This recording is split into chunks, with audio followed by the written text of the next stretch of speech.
आप लिखने से पहले मैं कुछ चीजें आपको बता रहा हूँ। जैसे हमारी पॉकेट में है 500 रुपए। 500 रुपए का मतलब यह है कि समाज के बीच में काम करने वाले लोग बहुत कम है। संख्या तो 100 करोड़ की है,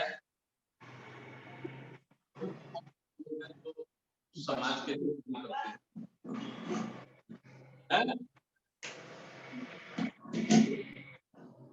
तो मैं उसका एक उदाहरण से समझा रहा हूँ। जैसे हमारी पॉकेट में है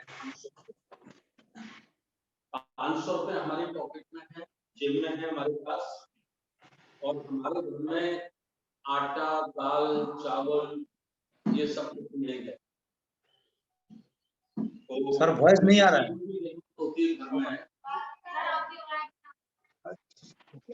अध्यक्ष जी वॉइस नहीं आ रहा है। चालू। तो जैसे हमें चाहिए, घर में चाहिए, तो घर में अच्छा चीज अच्छा लगेगा। ड्राई फ्रूट हो घर में बहुत अच्छी बात। घर में फल हो अच्छी बात। घर में मिठाइयाँ हो अच्छी बात। और घर में दाल, चावल, आटा इसकी भी जरूरत है। और रुपए हमारे पास केवल 500 हैं। तो हमें क्या करना चाहिए, हमें क्या खरीदना चाहिए? ड्राई फ्रूट, फल, मिठाइयाँ या दाल, चावल, आटा, जो किचन का सामान है, क्या खरीदना चाहिए हमको? मेरे ख्याल प्रश्न होगा कि हमको दाल, चावल, आटा खरीदना चाहिए, उसकी विशेष जरूरत है। उसके बाद कुछ पैसा बचता है तो फिर ये 3 चीजें खरीदी जा सकती है। लेकिन सबसे पहले हमको आटा, दाल, चावल खरीदना चाहिए।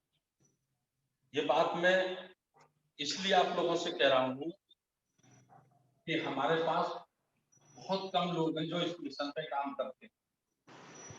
और वो काम करने वाले लोग यदि दूसरे काम में लग जाएं, आटा दावल चावल ना खरीद कर देसी तरह दूसरे काम में लग जाएं, ड्राई फ्रूट खरीदे, मिठाइयाँ खरीदे, तो क्या परिवार चल सकता है? मैं समझता हूँ नहीं चल सकता, क्योंकि जरूरत दाल, आटा, चावल की। ठीक इसी प्रकार से समाज को तैयार करना, 100 करोड़ लोगों को तैयार करना है। 100 करोड़ लोगों को तैयार करना है तो हमें सबसे पहले बुद्ध विहार बनाना चाहिए, या हमको उत्सव करने चाहिए, या हमको मेला तमाशा टूर करना चाहिए, या हमें सबसे पहले समाज में संगठन बनाना चाहिए। मैं समझता हूँ कि आंदोलन को अगर बड़े पैमाने पे तैयार करना है तो हमें सबसे पहले समाज में संगठन का निर्माण करना चाहिए। ऐसा संगठन जो कैडर वेश पे हो, प्रशिक्षित हो, जिसको समझ हो। माननीय अध्यक्ष जी आवाज ज्यादा क्लियर नहीं आ रही, बहुत सारे लोग मैसेज कर रहे हैं। आपकी जो बहुत कम आवाज आ रही है, या तो जिस सेट से ये जुड़े हैं उसको जेब में डाल दो। मैं कह तो रहा हूँ, इसको एक बार जेब में डाल के बोल के देखो, और दूसरे सेट से वीडियो दिखा दो। देखो अब देखो, नहीं अब देखो आवाज आ रही हुई है। अरे आपकी तो आ रही है, आवाज आ रही है सच्ची, क्लियर आ रही है कि नहीं? तो क्या ये आवाज तो आ रही है, धीमी आ रही है, धीमी आवाज आ रही है लेकिन धीमी आ रही है। मुझे तो साफ आवाज आ रही साहब। सर आप हेडफोन लगा रहे हैं ना, हेडफोन वालों को सही आएगी। तो इसकी तो वॉल्यूम बंद है ना, वॉल्यूम बंद होगा तो आवाज कैसे जाएगी? क्यों बंद किया आपने? अब आवाज आ रही ना मेरी? बहुत क्लियर आ रही है अब। हाँ अभी आ रहा है सर। चलो मैं रख लूंगा। तो इसे निकाली दो। तो इसी तरह से हम लोगों को जो संगठन, जो लोग समाज में कुछ तैयार हुए हैं, तो उन लोगों की मदद लेकर उनको तैयार करके 100 करोड़ समाज को तैयार बुद्धिज्म के लिए मेहनत करते हैं। तो अब आप लिखिए नंबर 1 पे हमको काम क्या करना है। नंबर 1 पे हमको काम करना है सबसे पहले प्रदेश। प्रदेश में हमको प्रदेश, फिर मंडल, फिर जिला स्तर पर 5-5 पदाधिकारी बनाने हैं। ये हमारा काम सबसे पहले का है। 5 पदाधिकारी,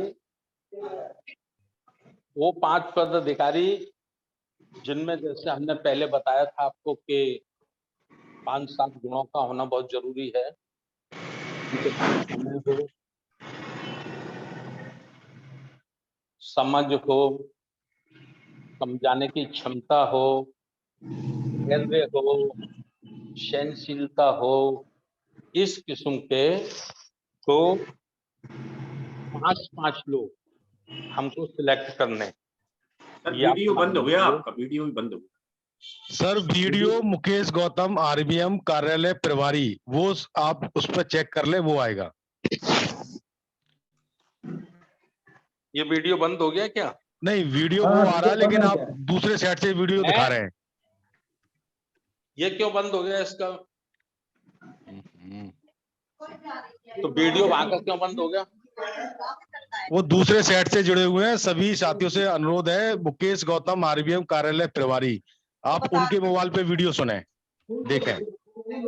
अच्छा, हाँ, और सर के सेट से केवल वॉइस अच्छी आ रही है।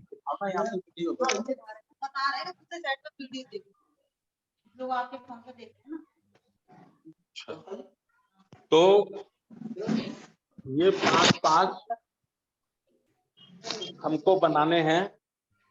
ये साफ करो तो छोड़ दे, इसको साफ करने के लिए। फिर भी साफ नहीं आ रहा है। लिख लिया आप लोगों ने, ये लिख लिया कैसे हमको पदाधिकारी बनाने हैं। क्रमांक 1 पे पदाधिकारी हमें कैसे बनाने हैं, ये लिख लिया सब। हेलो जी जी जी जी। चलिए ठीक है। अब क्रमांक नंबर 2 पर हमें क्या काम करना है? 3 जनवरी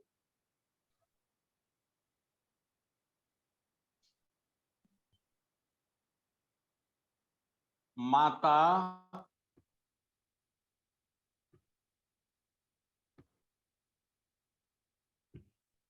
सावित्रीबाई फूले जन्म जयंती को पूरे देश में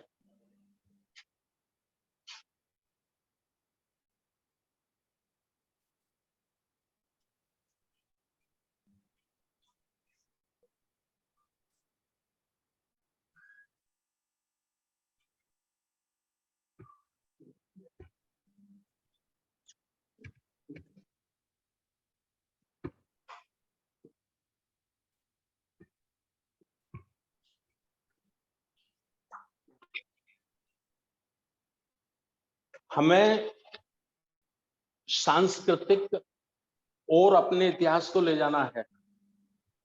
तो सांस्कृतिक अपने इतिहास में ले जाने के लिए हमें वर्ष का एक दिन शिक्षा दिवस के रूप में मनाना है।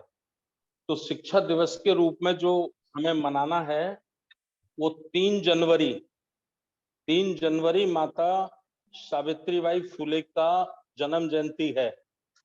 और उस जन्म जयंती को राष्ट्रीय बौद्ध महासभा के माध्यम से और उसके सहयोगी संगठनों के माध्यम से हमको शिक्षा दिवस के रूप में मनाना है, स्थापित करना है।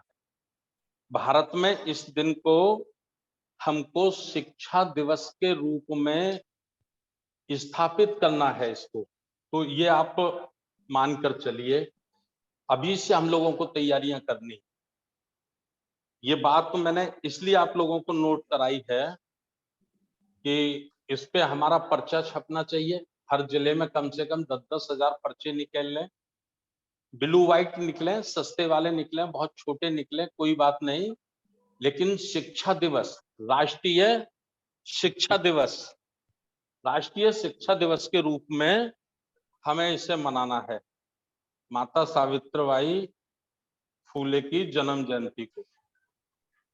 ये आप नोट कर लीजिए सारे साथी जिनको काम करना है इस लाइन पे, उनके लिए मेरा ये निवेदन है। इसके बाद एक साथी इधर आ जाओ यार, साफ करते रहो, जल्दी हो जाएगी, और एक कपड़ा गीला ले आओ करके। माता सावित्रीबाई फूले और महात्मा ज्योतिराव फूले, इन दोनों का मनुवादी व्यवस्था के खिलाफ, जाति व्यवस्था के खिलाफ बहुत बड़ा संघर्ष है, और इस बड़े संघर्ष को हमें भारत में स्थापित करना है।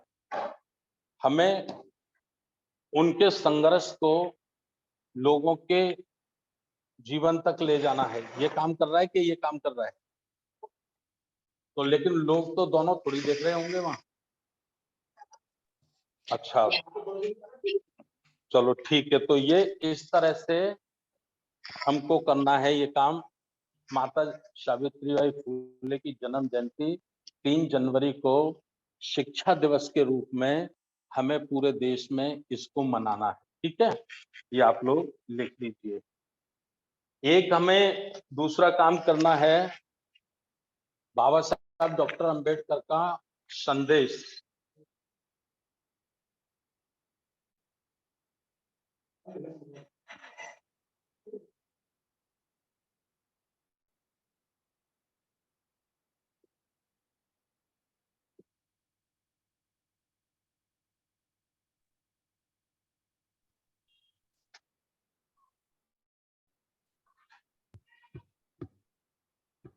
संदेश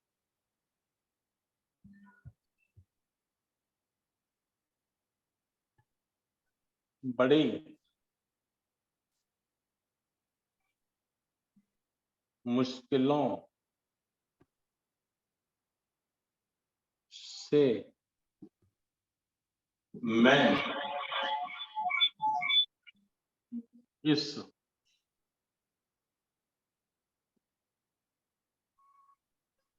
कारवां को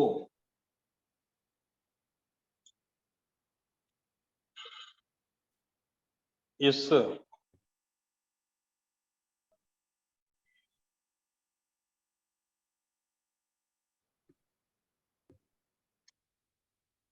मंजिल तक लाया हूं।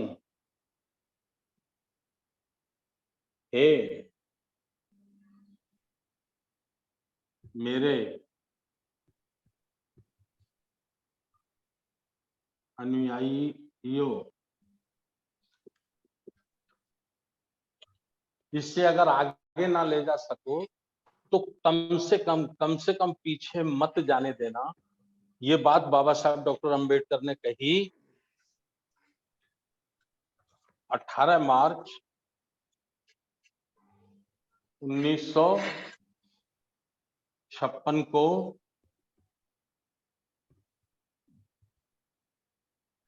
आगरा में। पूरा वाक्य मैं आपको बोल के सुना देता हूं। बेशुमार मुसीबतों का सामना करके बड़ी मुश्किलों से मैं इस कारवां को इस मंजिल तक लाया हूं। मेरी चाहत है, मैं चाहता हूं कि ये कारवां और आगे तक जाए, और आगे तक जाए। लेकिन बाबा साहब को ऐसा लगता था कि जिन लोगों को उन्होंने तैयार किया है वो शायद इस कारवां को उस मंजिल तक ले जा पाएंगे कि नहीं ले जा पाएंगे। इसलिए उन्होंने बड़े दुखी होकर कहा, हे मेरे अनुयायियों, यदि आगे ना ले जा सको तो कम से कम इसे पीछे भी मत जाने देना। कम से कम इसे पीछे भी मत जाने देना। ये इन्होंने बाबा साहब डॉक्टर अम्बेडकर जी ने हमको संदेश दिया।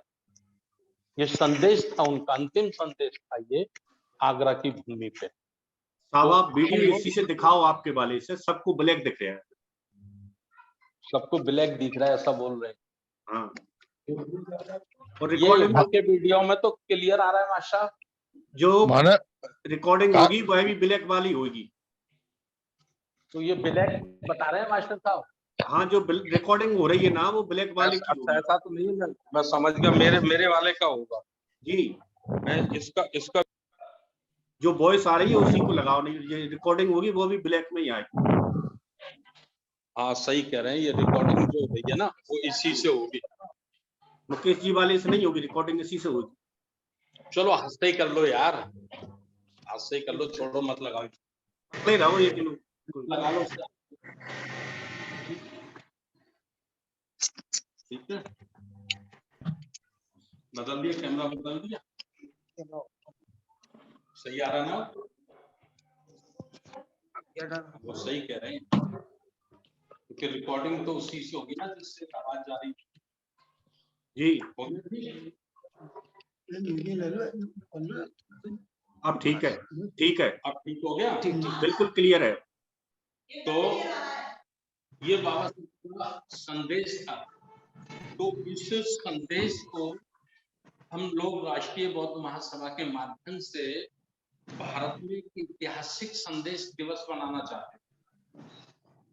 संदेश दिवस इसको मनाना चाहते हैं जिससे हम लोग ये अध्ययन कर सकें कि बाबा साहब चाहते क्या थे और हमने किया क्या। तो इसके लिए हम लोग 18 मार्च को जो बाबा साहब का संदेश था, तो 18 मार्च को चूंकि उनका संदेश ये आगरा में था, सब आगरा में था ये संदेश, तो इस संदेश की पृष्ठभूमि में जाकर हम लोग ये चाहते हैं कि आगरा में इस 18 मार्च को एक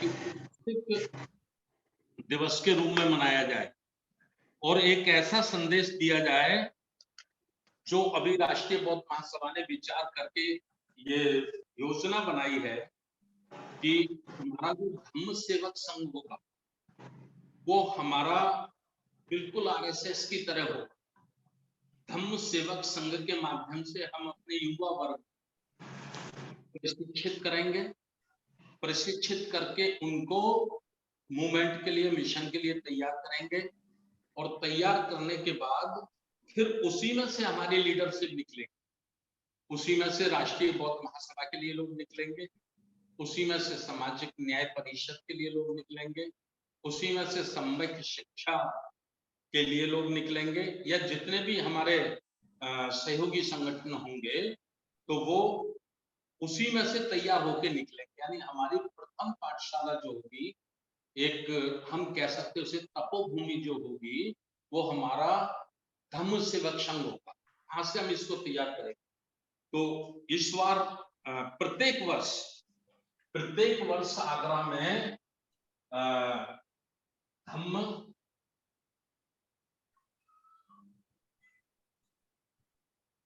सेवक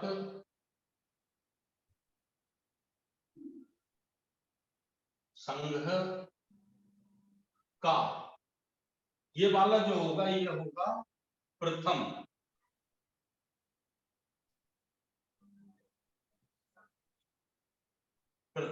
अधिवेशन।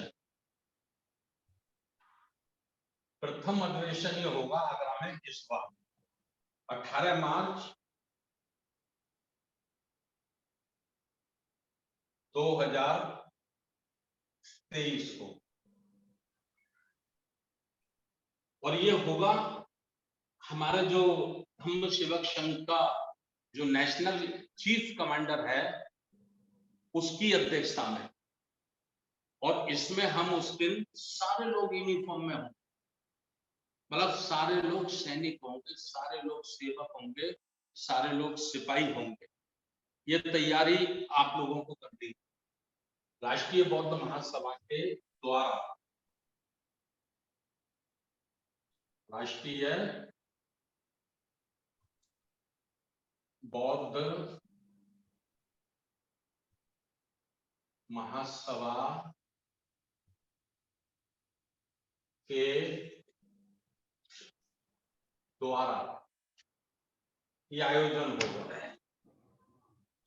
धम्म सेवक संघ का प्रथम अधिवेशन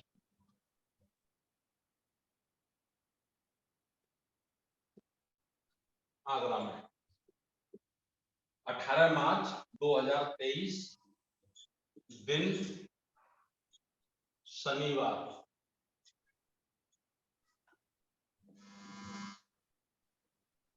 समय सुबह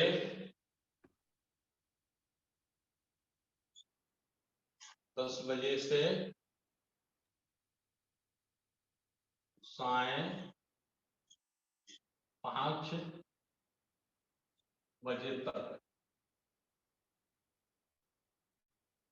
ये बहुत महत्वपूर्ण है, इसको लिख लीजिए। और ये प्रत्येक वर्ष हुआ करेगा, प्रत्येक वर्ष।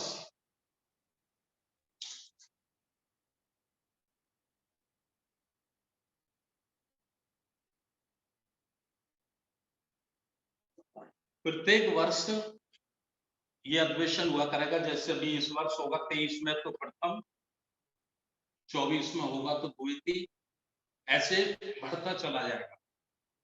इसका मुख्य उद्देश्य क्या है? इसका मुख्य उद्देश्य है कि वर्ष में एक बार हम इसकी शक्ति का आंकलन किया करेंगे कि भाई पूरे देश में अभी जैसे प्रथम वाला जो हम करेंगे तो इसमें कम से कम हम चाहते हैं कि 500 से लेकर कम से कम 500 अधिकतम 1000 तक हमारे साथी लोग इसमें यूनिफॉर्म में आए, यूनिफॉर्म में आए, ड्रेस में आए। 1000 से अधिक नहीं, लेकिन कम से कम 500। और उन्हीं लोगों को इसमें एंट्री मिलेगी जो यूनिफॉर्म में होंगे, ड्रेस में होंगे। बिना ड्रेस के उसमें कोई नहीं, यानी मैं भी नहीं, जितने भी लोग होंगे वह ड्रेस में होंगे। तो इससे हमारे 2-3 फायदे होंगे। फायदे मैं अब आपको बता देता हूं। पहला फायदा ये होगा, चलो बाबा साहब डॉक्टर अंबेडकर की संदेश भूमि आगरा, फिर वो श्लोकन लिखा होगा पर्चों में। मुझे बड़ी बेशुमार मुश्किलों का सामना करके, बड़ी मुश्किलों से मैं इस कारवां को इस मंजिल तक लाया हूं। हे मेरे अनुयायियों, आगे ना ले जा सकते तो कम से कम पीछे भी मत जाने देना। दूसरा इसका चैप्टर है, मुझे मेरे समाज के पढ़े लिखे लोगों ने धोखा दिया।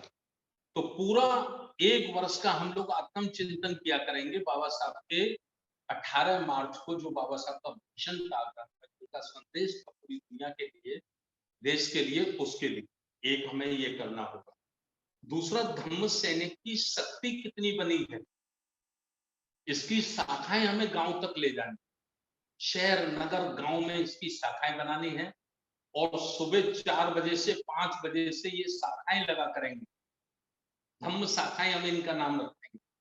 धम्म शाखा नैतिक जीवन जीने की कला सीखने के लिए, नैतिक जीवन जीने की कला सीखने के लिए हम लोग धम्म सैनिक शाखाएं लगाएंगे। और इससे हम स्वास्थ्य के लिए भी काम करेंगे, योगा करेंगे, एक्सरसाइज करेंगे, व्यायाम करेंगे, कपिल भाती करेंगे। तो स्वास्थ्य के लिए भी हम बच्चों के लिए काम करेंगे, बुजुर्गों के लिए काम करेंगे। और पंचशील का ध्वज लगाकर, पंचशील का ध्वज लगाकर हर पार्क में, हर बूथ में, हर सड़क पे ये हमारी शाखाएं प्रारंभ पूरे देश में। ये आने वाली जो हमारी जनरेशन है उसके लिए डिजाइन किया है राष्ट्रीय गौ महासभा। कैसे हमको निरंतर काम करना, जो हमारा लक्ष्य है 365 दिन भी हमको काम करना है बुद्ध के लिए, लोकतंत्र के लिए, संविधान के लिए, महापुरुषों की विचारधारा के लिए। तो 365 दिन भी हमको काम करना है। कहना तो बहुत आसान है, लेकिन हम उस पर काम करेंगे कैसे, उसका हमारा रूट क्या होगा। तो ये रूट हम लोग तय कर रहे हैं।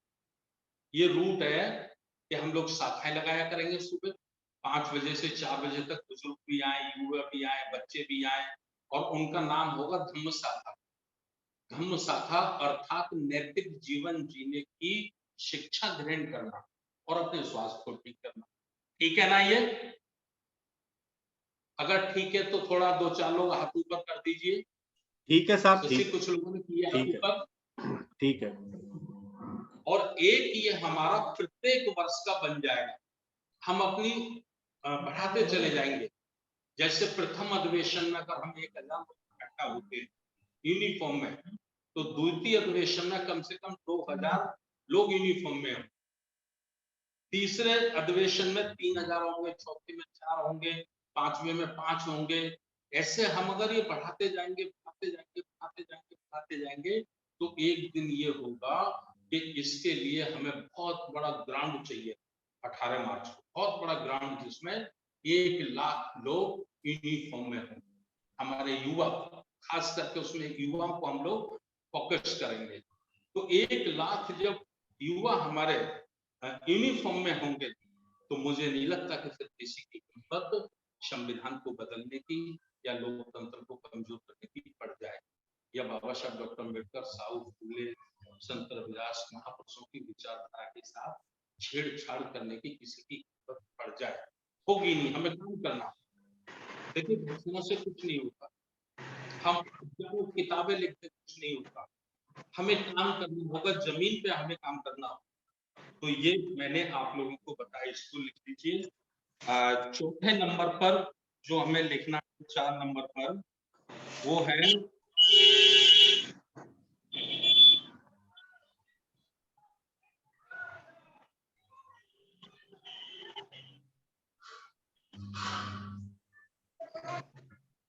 इसको हम क्या कह सकते हैं। अभी मैं इसको केवल ये लिख देता हूँ,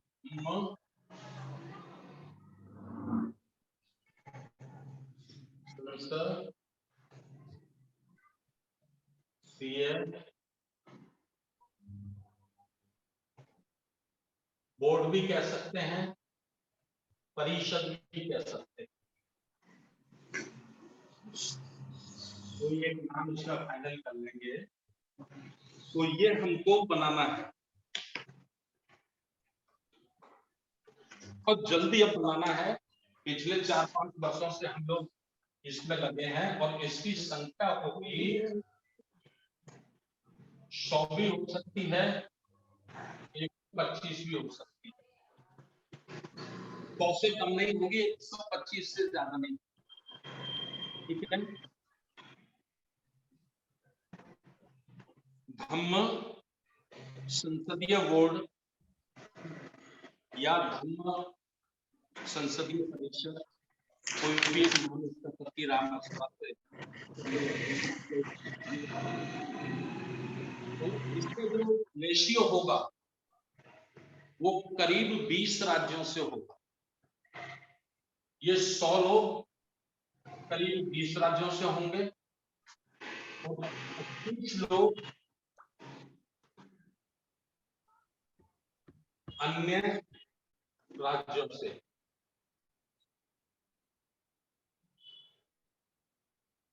इसमें बड़े पैमाने पर जो हमको रखना है वो ये रखना है कि सभी जगह तो प्रतिनिधित्व आ जाए, और ये बहुत महत्वपूर्ण होगा। इसको एक्सप्लेन करूं तो राज्यसभा, हम ये मान लें कि हमारी सीनियर होगी, सीनियर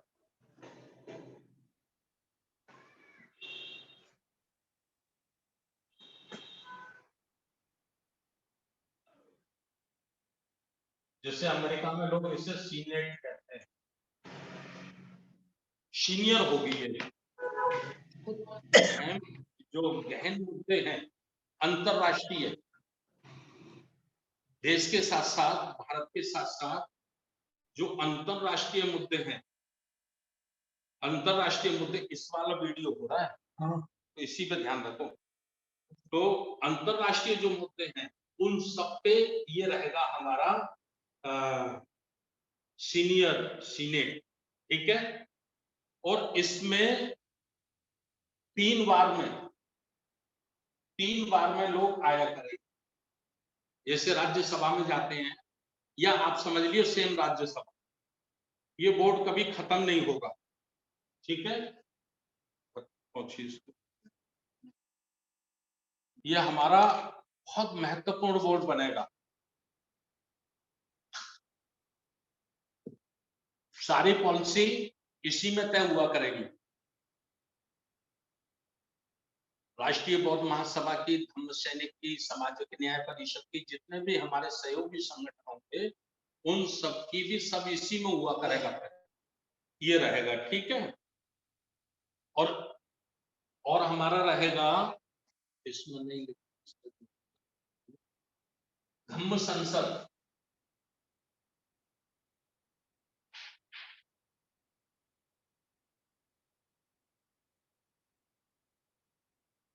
ये बनेगा हमारा 4-1 मान लीजिए, 4 लिखा है तो 4 लिख के फिर इसको ऑब्लिंग करके 1 पे लिख। धम्म संसद, ये धम्म संसद जो बनेगी इसका पैटर्न क्या होगा, डिजाइन क्या होगा? इसका डिजाइन होगा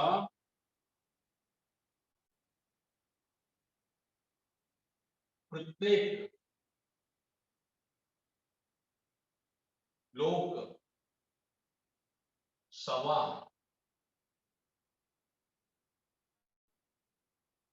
क्षेत्र से एक प्रतिनिधि,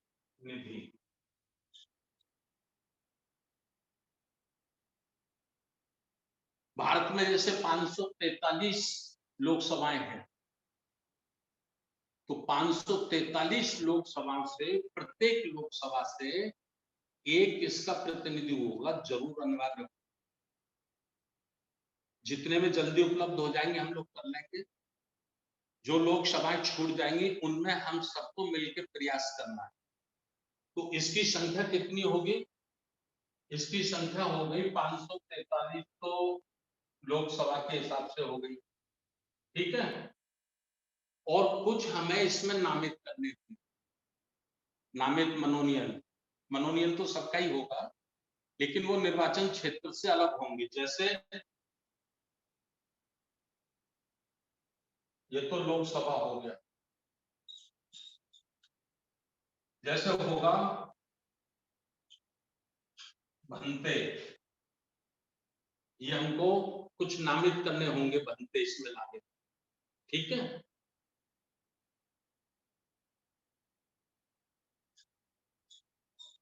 महिलाएं, कुछ महिलाएं लानी होंगी इसमें, आरक्षण होगा, रिजर्वेशन एक तरह से कुछ महिलाओं का, ठीक है।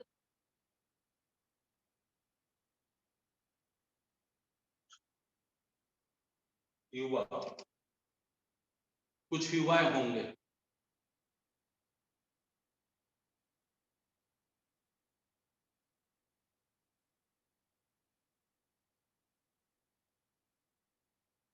धर्माचार्य, कुछ धर्माचार्य होंगे।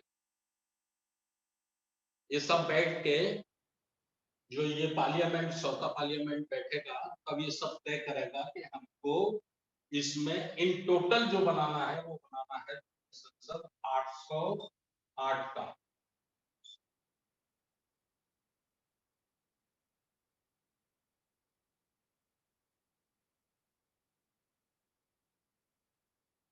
टोटल धम्म संसद जो होगा वो 808 का।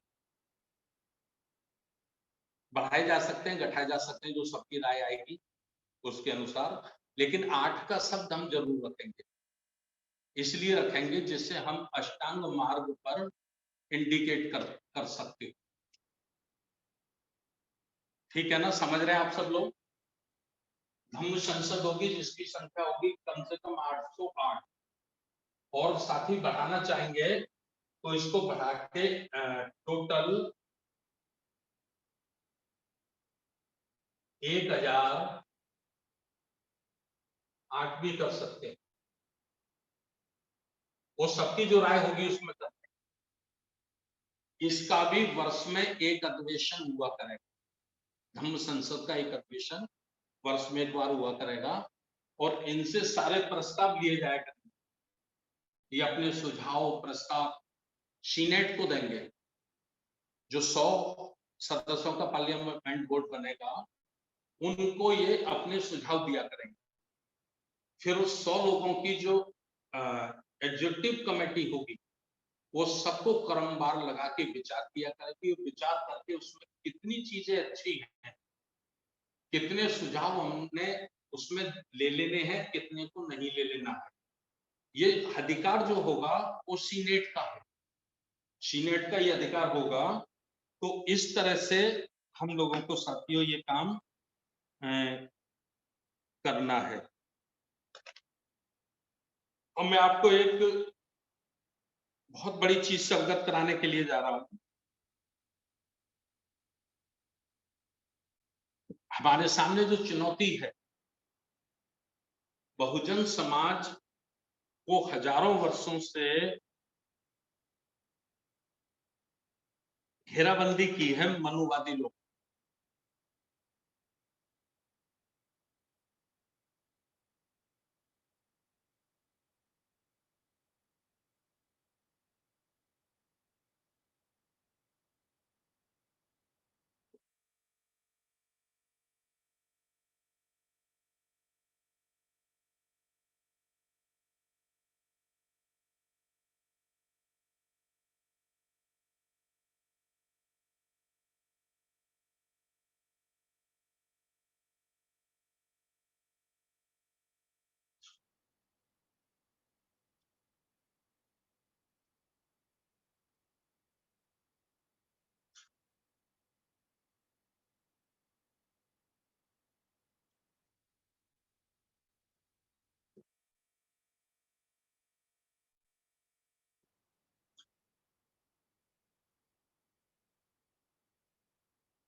मनुवादी लोगों ने हमारे 100 करोड़ SC ST OBC के लोगों को घेराबंदी कर रखी।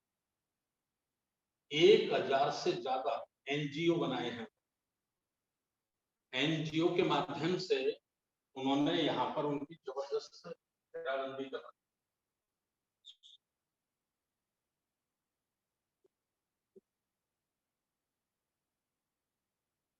अब प्रश्न ये कि इन्हें कैसे निकाला।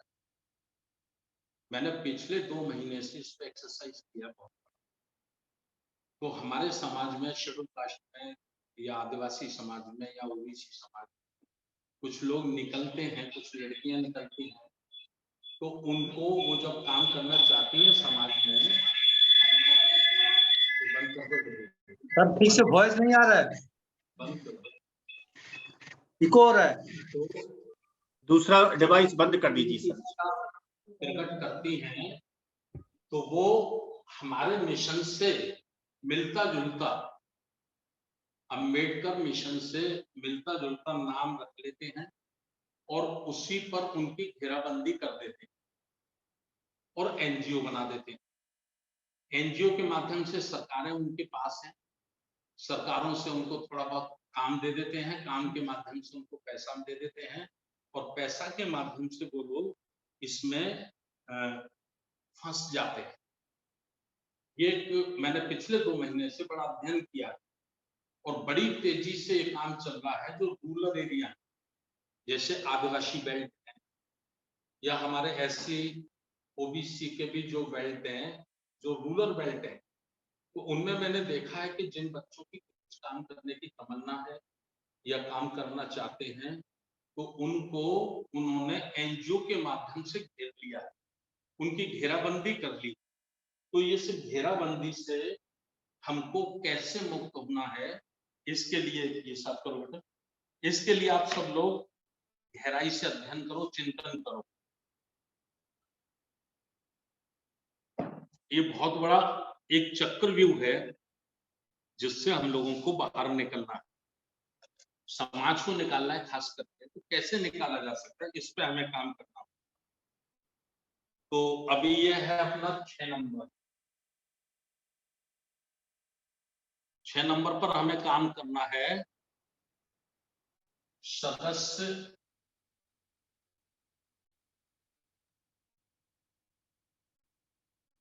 का अभियान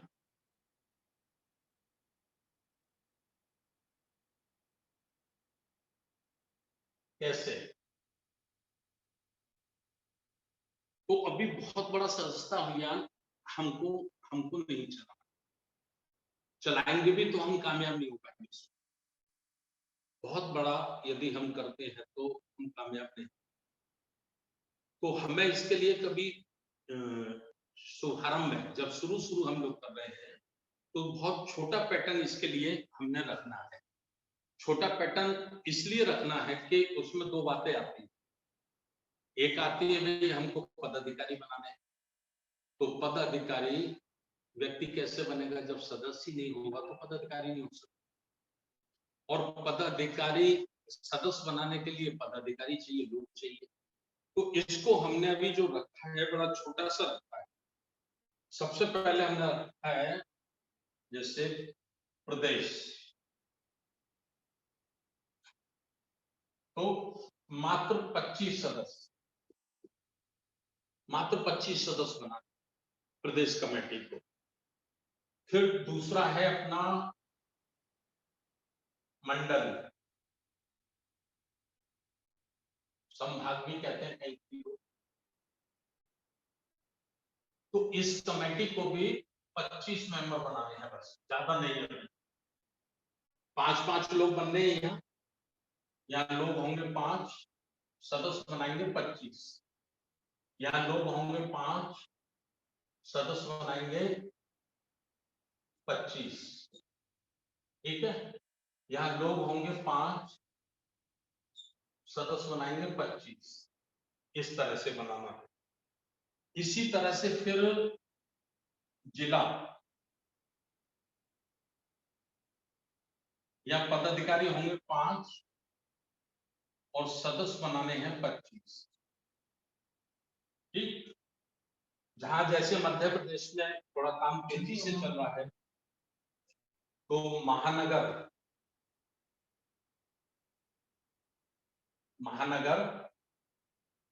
25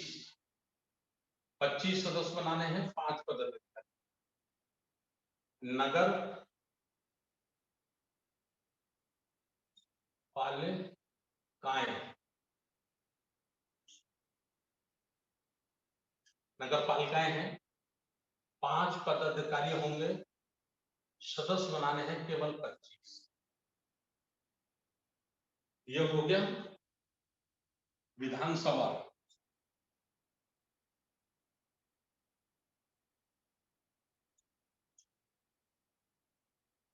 सदस्य 25, पदाधिकारी 5। ये पैटर्न हम लोगों को फॉलो करना है, लागू करना है। 5-5 पदाधिकारी, अभी केवल 5-5 ही हमको बनाना। और इनमें विशेष 2 बातें आपको ज्यादा ध्यान रखनी है। 50% आप इसमें यूथ को भी जोड़ा है पदाधिकारी, ये ध्यान रखिए। कई 60, 70 साल के सारे लोग ना, उनको भी लीजिए, उनका तजुर्बा है। लेकिन दौड़ना है, दौड़ना है, बहुत मेहनत करनी है, बहुत मेहनत करनी है। इसलिए यूथ को भी लीजिए, ये यूथ को आप लोगों को देना है। इसके साथ साथ सामाजिक समीकरण का भी ध्यान रखना। दो जातियां एडवांस हैं, तेजी से काम कर रही हैं पूरे देश में अंबेडकर विचारधारा के लिए। उसमें है एक महार समाज के लोग जो महाराष्ट्र में उनकी बड़ी संख्या है, दूसरा उत्तर भारत में है जाटव समाज या चमार जाटव दोनों में। तो ये बड़ी तेजी से काम कर रहे हैं, ये जल्दी आपको मिल जाएगा। तो लेकिन हमको तो एससी को, एसटी को और ओबीसी को भी साथ लेना है, तो एसटी ओबीसी को भी साथ लेना है और नॉन महार नॉन जाटव जमात को भी साथ लेना है। तो एक दो पदाधिकारी आप प्रत्येक 5 में ये कोशिश करिए, मेहनत करिए, ये मेहनत करनी पड़ेगी, ये संघर्ष करना पड़ेगा कि हमें नॉन जाटव चमार नॉन महार ये भी लेने हैं, इनको छोड़कर दूसरे वाले भी हमको लाने हैं। तो इस तरह से आप लोग इस पैटर्न पे काम करिए। आप लोग इसलिए होंगे प्रदेश कर दो सब, प्रदेश में 5 पदाधिकारी 25 सदस्य, मंडल में 5 पदाधिकारी 25 सदस्य, जिले में 5 पदाधिकारी 25 सदस्य, महानगर महापालिका नगर पालिकाएं 5 पदाधिकारी 25 सदस्य, प्रत्येक विधानसभा में 5 पदाधिकारी 25 सदस्य। ये पहला हम लोगों को शुरू करना है, इस पे हमें साथियों काम करना है। दूसरा है अभी हमारा ये 7वां बिंदु है,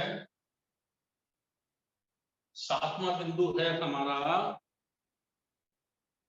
बाबा साहब डॉक्टर अम्बेडकर की जयंती।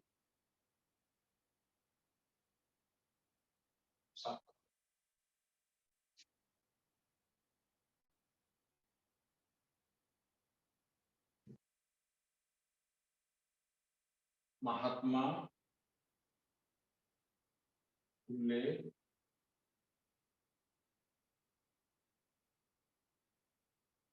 बाबा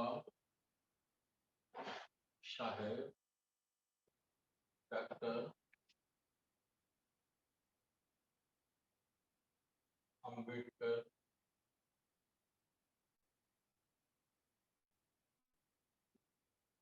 जयंती समारोह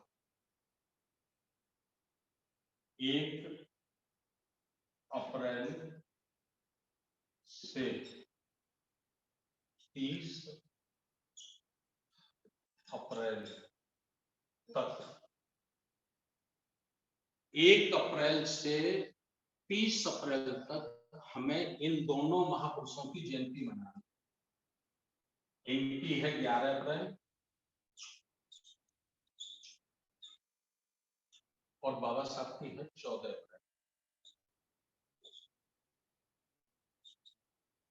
पहले क्या था कि मान्यवर काशीराम साहब जब बहुजन समाज पार्टी DS4 चला रहे थे तो महात्मा ज्योतिराव फुले की जयंती वो 20 फरवरी को मनाते थे।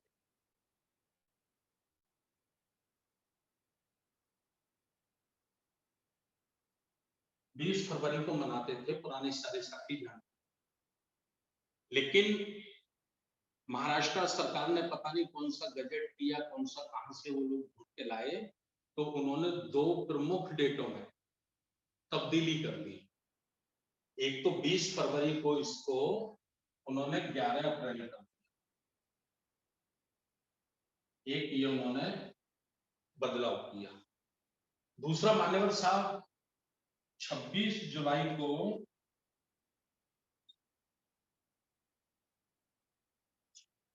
छत्रपति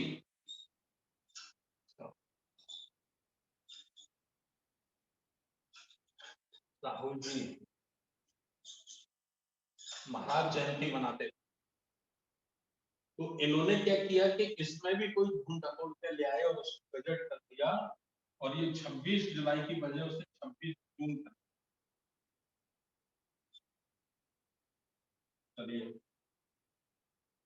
तो ये हमको पूरा ये मनाना है। छत्रपति शिवाजी महाराज की जयंती 26 जून को मनानी है, लेकिन ये दोनों का महात्मा ज्योतिराव फुले का और बाबा साहब डॉक्टर अम्बेडकर जी का ये पूरा महीना हमको जॉइंट जयंती मनानी,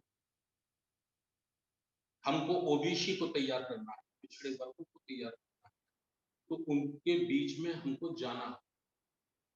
अब चूंकि बाबा साहब की जयंती आती है, मानवर काशीराम साहब जब 20 फरवरी को मनाते थे तो टाइम मिल जाता, तो बड़े बड़े वो फूले का, महात्मा ज्योतिराव फुले का मेला लगाते थे, तो 20 फरवरी को लगाते थे, 20 फरवरी को बड़ी बड़ी रैलियां करते थे।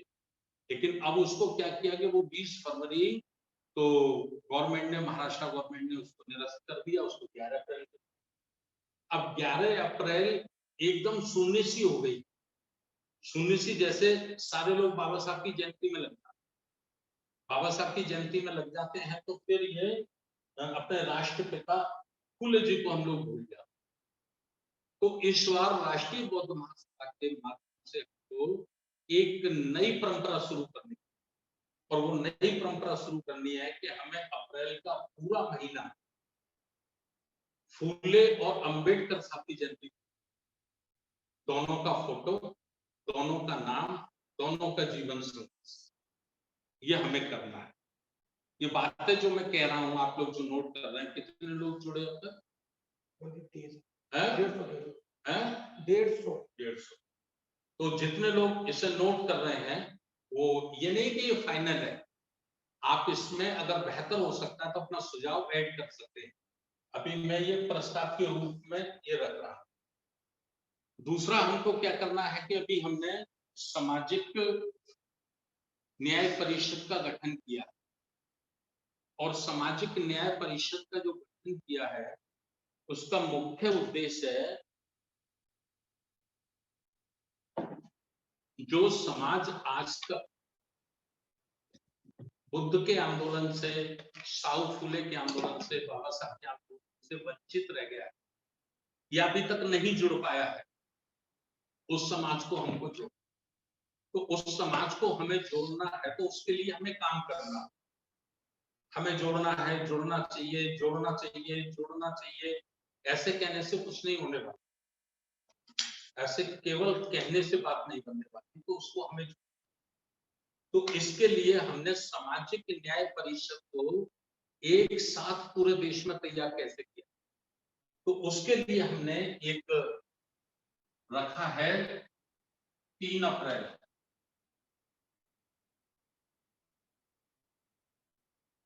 3 अप्रैल 2023,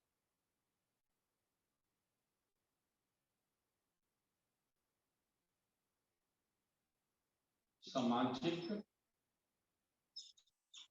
न्याय परिषद द्वारा एक दिवसीय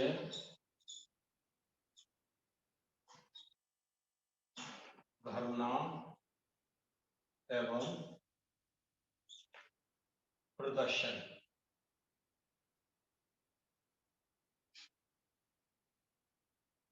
जिला कलेक्ट्रेट पर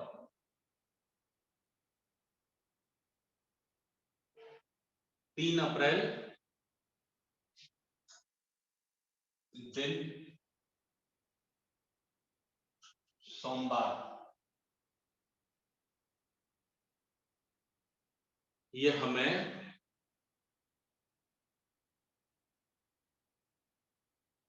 एक दिवसीय धरना प्रदर्शन करना है।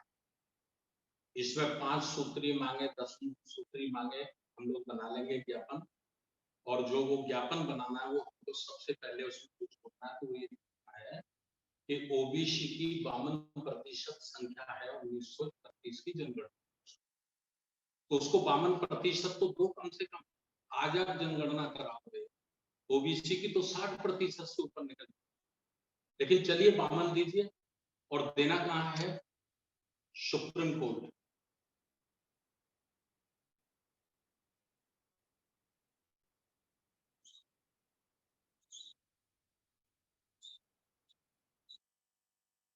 हाई कोर्ट,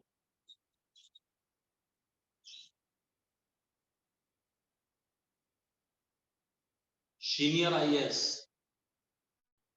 जो सीनियर आईएएस होते हैं, जो सेक्रेटरीट में मुख्य सचिव, प्रमुख सचिव, विशेष सचिव के पदों पे होते हैं सेंट्रल सरकार में और राज्य सरकारों में, ये हमको उनमें भी देना है।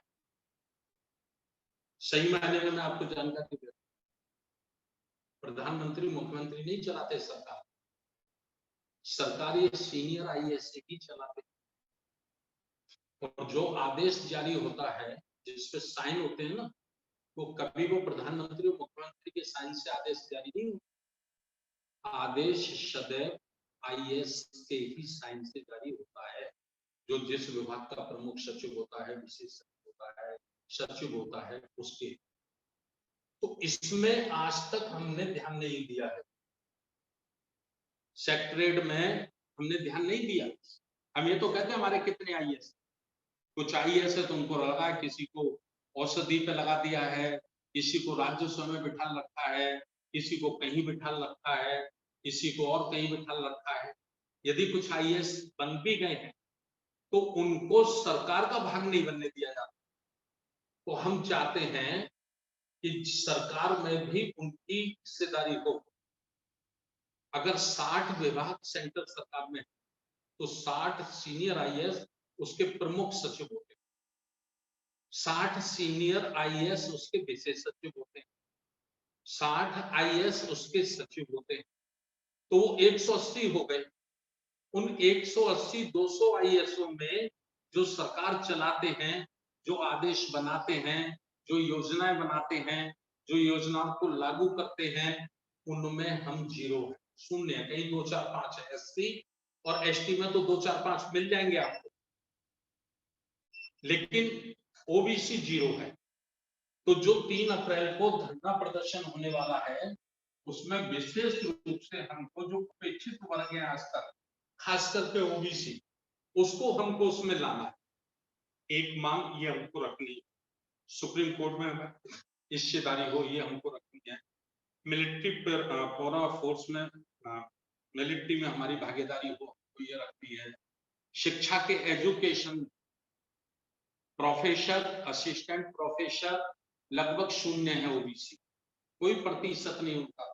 10-20 हो सकते हैं गिनती में हो सकते हैं, लेकिन प्रतिशत नहीं, उसमें रखना है। इस तरह से दूसरा, जो 2004 में श्री अटल बिहारी वाजपेयी ने पेंशन खत्म की है पुरानी, तो वो पुरानी पेंशन बहाल होगी, क्योंकि वो पेंशन जो होती है वो 60 वर्ष की उम्र तक नौकरी करता है, उसके बुढ़ापे का सहारा होती है। इस तरह से हमको वो पेंशन की मांग को भी इसमें मेंशन करना है, उनको भी रखना। इससे हमें 2 फायदे होंगे। एक फायदा ये होगा कि जो सरकारी कर्मचारी, लगभग 1 करोड़ सरकारी कर्मचारी राज्यों को, सरकार को मिला के नौकरियों में हैं, तो वो 1 करोड़ सरकारी कर्मचारी अधिकारियों पर ये मैसेज जाएगा कि भाई सामाजिक न्याय परिषद, राष्ट्रीय लोक महासभा के लोग कम से कम हमारी बात की, और ये बात न्याय हित में है। सामाजिक न्याय का मतलब ये है कि समाज के हिसाब से हमको बराबरी में न्याय भी। तो ये हमको इसी तरह से कुछ बातों को और जोड़ते हुए हमें इससे आगे ले जाना है। लगभग 10 सूत्रीय ज्ञापन हम लोग इसमें देंगे। 10 सूत्रीय ज्ञापन करीब आप लोग तैयार कर लीजिए, सब लोग तैयार करिए, एक एक ज्ञापन, एक एक पॉइंट, उसको हम देंगे। और ये बैनर जो रहेगा सामाजिक न्याय परिषद का रहेगा 3 अप्रैल को, झंडा भी उनका रहेगा, टोपी भी उनकी रहेगी।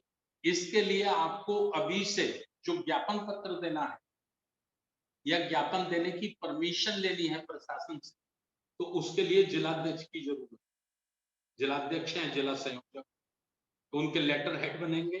तो उसके लिए आप अभी से 2-2 लोग अपने जिले में सामाजिक न्याय परिषद के तैयार करिए, प्रत्येक जिले में, एक एससी, एक ओबीसी।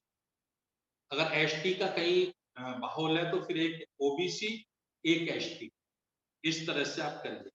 इसमें आप धार्मिक अल्पसंख्यक भी ले सकते हैं, मुसलमान भी ले सकते हैं, ईसाई भी ले सकते हैं, सिख भी ले सकते हैं, ये भी ले सकते हैं। तो इस तरह से आप 2-2 लोग, हो सके तो 5-5 कर लीजिए, नहीं 2-2 जरूर करिए, क्योंकि एक व्यक्ति को अपने लेटर हेड पे देना होगा धरना प्रदर्शन की परमिशन के लिए, और एक व्यक्ति जो राष्ट्रपति के नाम ज्ञापन बनकर जाएगा, तो वो ज्ञापन बनाने के लिए तो वो उस पे उसके साइन होंगे। तो इससे हमारा क्या होगा कि जो मुद्दे दबे हैं, जिनको राजनीतिक पार्टियां आज तक नहीं उठा रही हैं, तो वो राजनीतिक पार्टियों को भी हम विवश करेंगे कि वो भी अपने जो चुनावी घोषणा पत्र बनाते हैं, वो भी मजबूर हो जाएं, वो भी विवश हो जाएं, तो उन्हें भी चुनावी घोषणा पत्र में ये मुद्दे शामिल करने पड़े हैं। ये जो चर्चा आज हम बड़ी छोटी सी कर रहे हैं, सेंट्रल ऑफिस में बैठकर देश भर के लोग जुड़े हैं 150 करीब, तो ये एक व्यापक रूप ले और इसका भी एक पर्चा बहुत अच्छा बनेगा।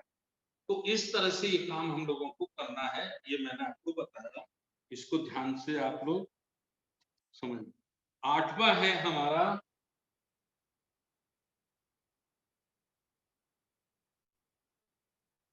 राज्य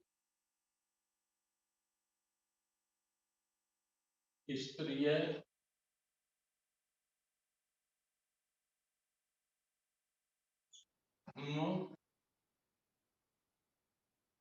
कार्यकर्ता शिविर।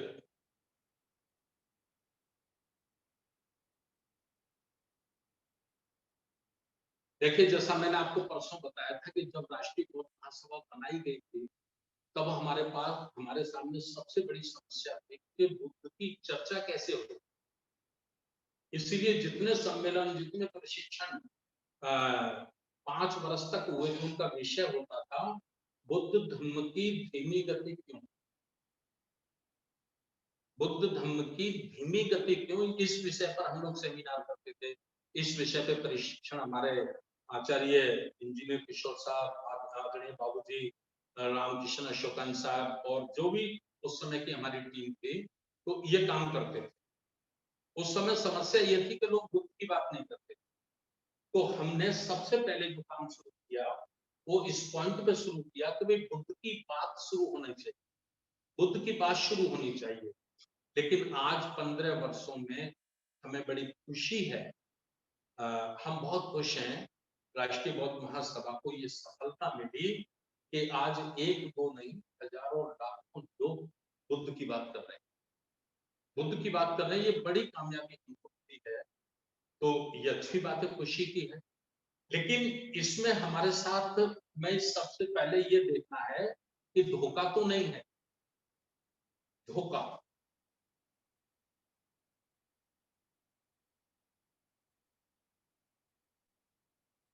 सावधान।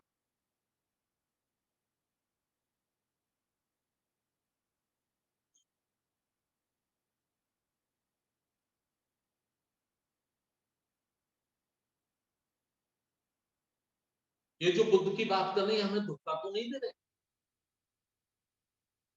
जैसे गगन मलिक, बॉम्बे में उनका कोई एक प्रोग्राम था, वहां उन्होंने, कुछ लोगों ने कहा कि सब 22 प्रतिज्ञाएं आप पढ़िए, उन्होंने पढ़ने से मना कर दिया, बोला ये नहीं पढ़ सकता हूं। बुद्ध को मानता हूं लेकिन ये सब नहीं कर सकता, धोखा। कुछ लोग जैसे 18 मार्च 1956, 18 मार्च 2018 को आगरा में जब मैंने खुद विधिवत रूप से धम्म दीक्षा दी थी, तो रामलीला ग्राउंड में जहां बाबा साहब आए थे, उस ग्राउंड में एक प्रोग्राम था, लगभग 1 लाख की भीड़, लगभग। कई अखबारों ने भी लिखा था 50,000 करीब, और 22 प्रतिज्ञाएं हमने भी ली और बड़े जोर जोर से ली। जो बड़े तेज तर्रार बनते हैं करुणा कर दिल्ली वाले, उन्होंने चीख चीख कर 22 प्रतिज्ञाएं दिलाई, लेकिन किसी टीवी मीडिया ने उसको नहीं देखा, किसी अखबार ने नहीं देखा। यकायक हमारे माननीय मंत्री जी 22 प्रतिज्ञा लेते हैं, तो वो सारी टीवी पे, सारे चैनलों में, सारे मीडिया में आ जाता है। तो हमें यहाँ सावधान रहने की जरूरत है। अगर हमारी बात मीडिया वाला कहता है तो समझो कोई खतरा तो नहीं, कोई धोखा तो नहीं। इस सारी चीजों से हमें सावधान रहते हुए इसकी जरूरत पड़ेगी। इसकी जरूरत क्यों पड़ी है? धम्म कार्यकर्ता प्रशिक्षण शिविर, धम्म का सिपाही बनने से पहले, धम्म का कार्यकर्ता बनने से पहले, धम्म का पदाधिकारी बनने से पहले उसको हमें सावधान करना। कोई उसे धोखा तो नहीं दे रहा, कोई छल कपट तो नहीं कर रहा। भाई पुष्प मत्र संघ पूरी दुनिया की एक बड़ा उदाहरण है। वो भी पहले भिक्षु बना, भिक्षु बन के उसने भिक्षु संघ की सदस्यता ली और उसके बाद फिर वो सेना में चला गया। और सेना में जाने के बाद वो इतना छल कपटी था, इतना षड्यंत्रकारी था कि वो प्रधान सेनापति की कुर्सी तक पहुंच गया। और प्रधान सेनापति की कुर्सी पर पहुंचकर उसने हमारे चक्रवर्ती सम्राट वीरदत्त की हत्या कर दी और पूरा शासन अपने हाथ में ले लिया। मनुस्मृति जैसा नया विधान बना दिया और 2000 वर्षों से हम एक आदमी के पे भरोसा कर गए। हमारा राजा एक आदमी पर भरोसा करता था और उसकी सजा 2000 वर्ष तक हमने पशुओं से भी बुरा जीवन जीकर हमारे पूर्वजों ने भुगती है। तो इसलिए सावधान बहुत बड़ी बात। तो ये सावधान कार्यकर्ता सम्मेलन, एक धम्म कार्यकर्ता, और संगठन कैसे चलाना है, हमें कार्यक्रम कैसे करने हैं, दूसरे कार्यक्रम कैसे करने हैं, तो इस सब की चर्चा भी हम लोगों को करनी है। तो ये राज्यवार होंगे। जैसे अभी है ये आपका 11 दिसंबर को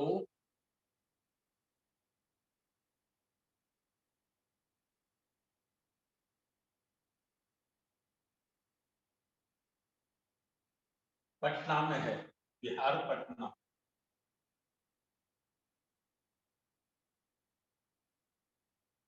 ठीक है, बिहार पटना में है। 14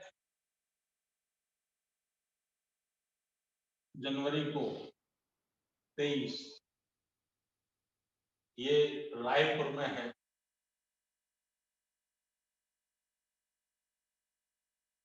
छत्तीसगढ़। ठीक है, 13 जनवरी से 15 तक नागपुर में है।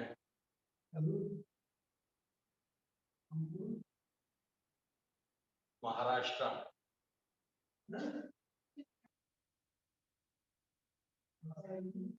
तो इस तरह से सभी राज्यों में ये 5-5 पदाधिकारी जल्दी से बनाइए। प्रदेश, मंडल, जिला जितने बना सकते हैं, और एक जिले से 25-25 लोग, एक जिले से 25 लोग शामिल करना है। जिनको आप सदस्य बना रहे हैं उनको एक जिले से 25-25 लोगों को उस पर लाना है। तो बहुत जल्दी, जैसे मैंने ये 2 राज्यों का उदाहरण आपको दिया है, ये तो हमारा युवा है, युवाओं का प्रशिक्षण है, ये 2 का दिया है। तो इस तरह से प्रत्येक राज्य में आपको धम्म कार्यकर्ता प्रशिक्षण शिविर, धम्म का कार्यकर्ता कैसा होना चाहिए, उसमें क्या गुण होने चाहिए, उसकी ड्यूटी क्या है, उसकी जिम्मेवारी क्या है। हजारों साल से जो हमारा समाज घेराबंदी में फंसा है, जिसको मनोवादियों ने घेर लिया है चारों तरफ से एक षड्यंत्र पूर्वक, उस समाज को कैसे निकालना है, तो उस सब पे हम लोग ये काम करेंगे। तो ये मैंने आपको बताया, 8वां पॉइंट आपके बीच में रखा है। अभी है ये हमारा 9वां पॉइंट।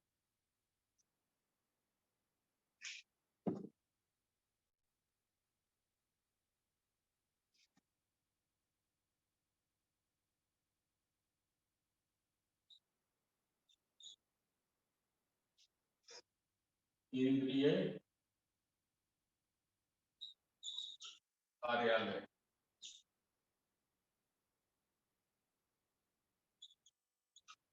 दिल्ली या आस पास। केंद्रीय कार्यालय हम लोगों को दिल्ली में स्थापित करना है और वो कार्यालय, वो जो भी संपत्ति होगी वो राष्ट्रीय बौद्ध महासभा के नाम होगी।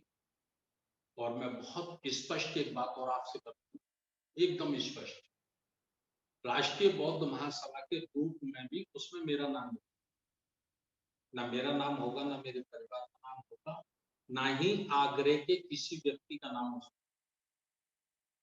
हम अपने ही किसी जिम्मेदार साथी के नाम उसे करें, जैसे मास्टर बादल सिंह बहुत साहब के नाम करा, दूसरे साथी उनके नाम हम लोग करा सकते हैं। संपत्ति वो राष्ट्रीय बौद्ध महासभा की, लेकिन उसमें द्वारा एक आता है, द्वारा कौन, साइन तो होते हैं ना, जिम्मेदारी तो कराएंगे। ये बात मैं इसलिए आप लोगों को स्पष्ट करना चाहता हूँ कि कहीं कुछ ज्यादा सोचने वाले लोग ये ना सोच रहे हैं कि अभी राष्ट्रीय बौद्ध महासभा तो होगा, लेकिन होगी तो साहब के ही नाम, साहब के नाम नहीं होगी, आगरा के किसी भी व्यक्ति कार्यकर्ता के नाम नहीं।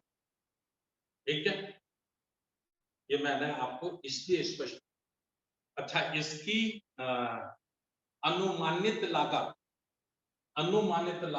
कम से कम 1 करोड़ रुपए है।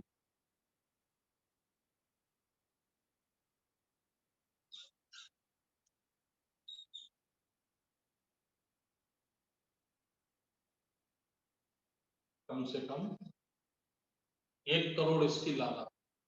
ठीक है, कुछ साथियों ने घोषणा की है, जैसे मैंने घोषणा की, मैं 10 लाख रुपए इसके लिए दूंगा। हमारे राजा रामानंद साहब ने 2 लाख की घोषणा की। इंजीनियर रमेश मनगोत्रा साहब जो जम्मू कश्मीर से हैं, उन्होंने 1 लाख की घोषणा की और 50,000 उन्होंने अकाउंट में डाल दिए। मेरे ख्याल से वो अकेले हैं जिन्होंने अकाउंट में डाले हैं। तो उन्होंने 50,000 डाल दिए हैं, बाकी अभी किसी दूसरे साथियों ने नहीं। हमने भी अभी किसी को नहीं कहा है। अभी दिल्ली में ये उसका चुनाव था नगर पालिकाओं का, तो इसलिए हमने कहा चलो ठीक है, कोई बात नहीं। और जो हमारे राजेंद्र प्रसाद जी हैं, जो उनका काम करते हैं, उनका स्वास्थ्य थोड़ा ज्यादा खराब है, तो मैं ये बात है माननीय गौरी प्रसाद उपासक साहब से, तो ये उन्होंने कहा मुझे जो यादें 10 लाख देने हैं, 2 लाख राजा राम आनंद साहब को देने हैं, उन्होंने घोषणा की है। और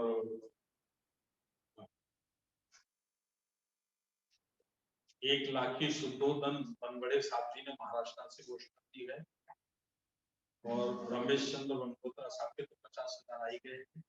आशाराम बौद्ध जो छत्तीसगढ़ से हैं, उन्होंने 1.5 लाख रुपए की घोषणा की है। रागनी भास्कर जी जो आगरा से हैं, उन्होंने 1 लाख रुपए के लिए कहा है। अशोक यादव जी ने 51,000 के लिए कहा है। एडवोकेट सिद्धांत गौतम दिल्ली से हैं, उन्होंने 51,000 के लिए कहा है। योगेश गौतम जी 20,000। आपकी तो तनख्वाह भी बहुत कम है योगेश भैया, दिल्ली में आप रह रहे हो, चलिए फिर भी आपके लिए धन्यवाद, आपने हिम्मत जुटाई। बसंत लाल रैदास जी कटनी मध्य प्रदेश से, उन्होंने भी 21,000 के लिए बोला है। विमला रानी बौद्ध विष्णु, उन्होंने भी 51,000 के लिए बोला है। रामजी लाल भारती जी हैं, हमारे रिटायर्ड इंस्पेक्टर हैं संभल से, उन्होंने 53,000 दिए। और दूसरे साथियों को भी इसकी मदद करें, तभी ये कार्यालय बन पाए। ठीक है, जिन्होंने भी घोषणा की है तो वो कृपया करके पैसा अकाउंट में डाल दें, जिससे उधर जाके हम लोग किसी जमीन मकान जो भी समझ में आएगा उसको उस पर ये बयाना हम लोग दे दें। और इसमें क्या करना था, हाँ, एक विशेष बात मैं आपको और, ये जो बनेगा इसका नाम होगा आरबीएम भवन। क्या नाम होगा? आरबीएम भवन की क्या स्पेलिंग होती है भाई? बी आएगी, बी के डब्ल्यू आएगा, हैं? वी लगा लो, वी लगा लो, दो दिन बाद भवन। RVM भवन इसका नाम होगा। स्पेलिंग गलत हो सकती है, मुझे इंग्लिश नहीं आता। चलिए कोई नहीं, हिंदी में लिख देता हूँ, ठीक है। तो ये बनेगा। और इसमें विशेष बात मैं आपको याद दिला रहा हूँ कि इसमें 2 प्रकार का धूमदान है।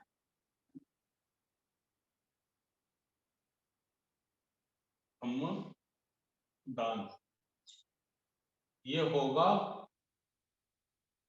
व्यक्तिगत, दूसरा होगा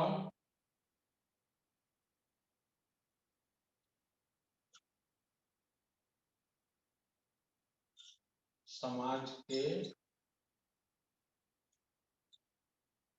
सहयोग से, ठीक है। एक व्यक्तिगत होगा, जैसे जिन्होंने भी घोषणा की है वो व्यक्तिगत है, दूसरे लोग भी कर सकते हैं व्यक्तिगत। और एक इसके निर्माण के लिए कूपन बनेगा। कूपन बनेगा तो कूपन के माध्यम से पूरी समाज से कलेक्शन हमको करना, क्योंकि ये स्थायी बनाना है, स्थायी सदैव सदैव हजारों वर्ष तक के लिए हम नहीं रहेंगे, लेकिन ये रहेगा, ठीक है। इसमें तीसरी जो विशेष बात है वो है नाम की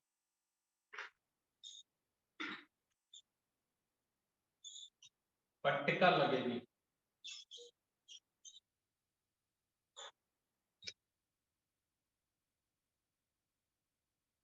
जो भी धर्मदान करने वाले लोग होंगे उनकी इस पे नाम की पट्टिका लगेगी। हम चाहते हैं आने वाले नाती बेटे पोते 100 साल बाद भी लोगों को पता चले कि भाई इस फन को बनाने के लिए किन किन लोगों ने सहयोग। तो अब इसमें ये आता है कि भाई नाम की पट्टिका जो लगेगी तो कोई 100 रुपए देगा तो उसकी भी लगेगी क्या, या कोई 1000 रुपए देगा, कोई 500 रुपए देगा। तो भाई जो आजकल कंप्यूटर से नाम खुद रहे हैं ग्रेनाइट के पत्र में, तो उसकी लागत 700 रुपए है एक नाम की। अब एक नाम पे खर्चा 700 रुपए आएगा और किसी ने 1000 दे दिए, 2000 दे दिए, तो बड़ा मुश्किल हो जाएगा। इसलिए हमने इसका ये किया है नोट। नोट क्या है?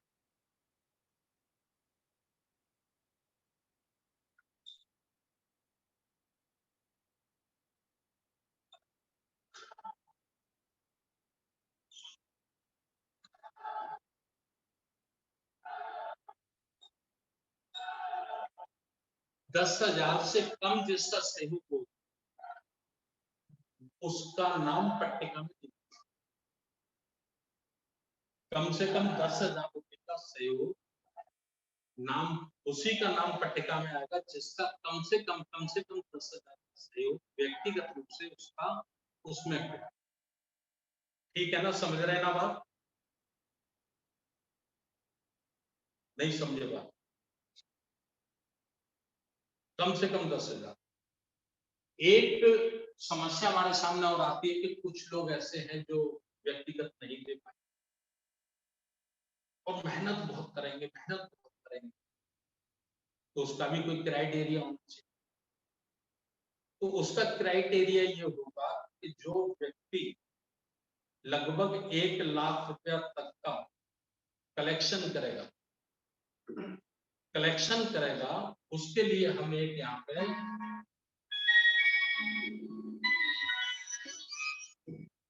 विशेष योगदान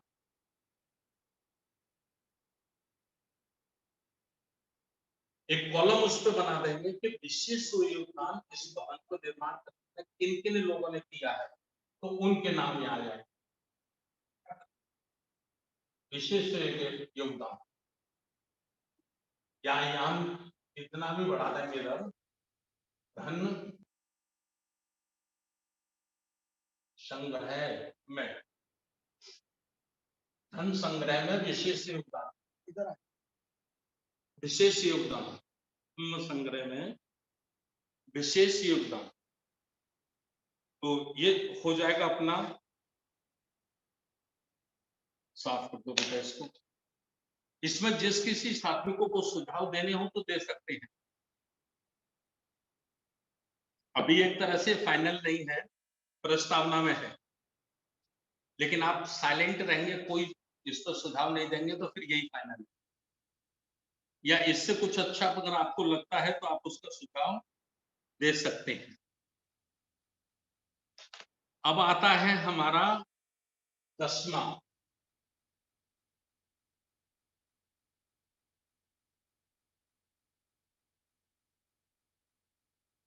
प्रत्येक राज्य में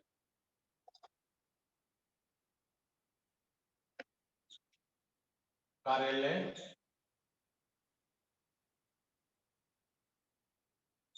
खोलने,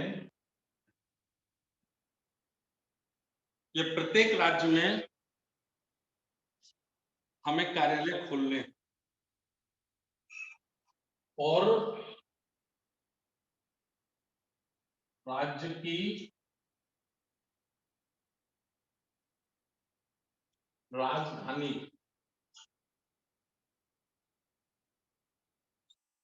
में, प्रत्येक राज्य में कार्यालय खोलने हैं, राज्य की राजधानी में ये कार्यालय खोलने, ठीक है। और ये जो कार्यालय होंगे, ये जो भवन होंगे,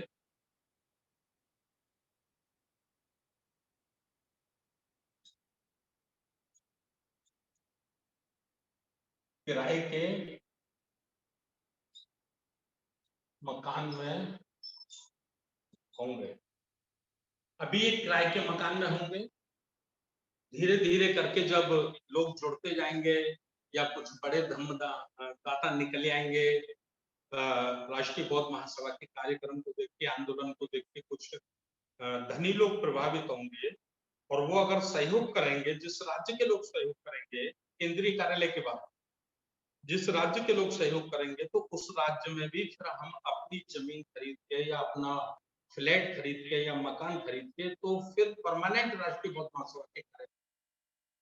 लेकिन अभी हमको केवल ये कार्यालय किराए के मकानों में अभी हमको ये खोलना, ठीक है। प्रत्येक राज्य में करीब 25 राज्यों में ये कार्यालय हमको 2023 तक में ये खोलने, 2023 में ये 25 राज्यों में कम से कम इसके ऑफिस खुलने हैं, ये आप समझ लीजिए, ठीक है।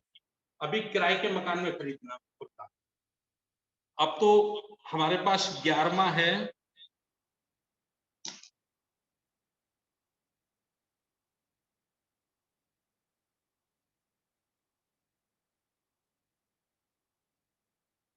सदस्यता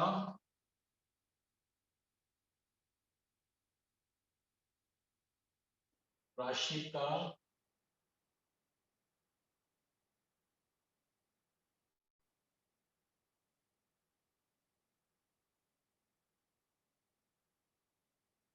खर्च कैसे होगा।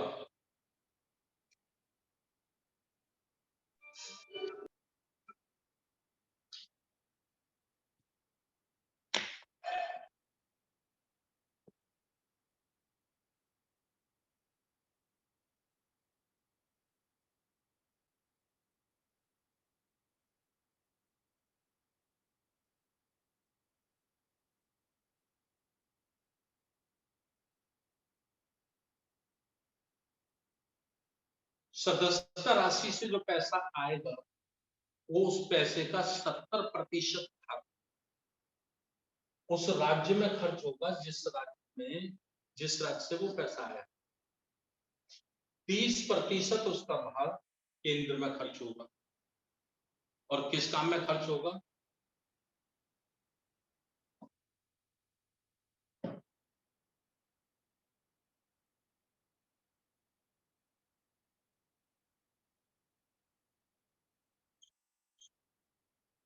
कार्यालय संचालन में। जो ऑफिस चलाएंगे तो ऑफिस का जो किराया होगा, जो वहां 1-2 लोग रहेंगे उनके लिए खर्च होगा, टीए उसको बोलेंगे अपन लोग, टेलीफोन का बिल, बिजली का बिल, स्टेशनरी, आने जाने वालों के लिए चाय पानी की व्यवस्था, उस पर इसका 70% भाग इस काम पे खर्च करेंगे। यही ठीक बराबर अपन लोग सेंटर में भी ये करेंगे।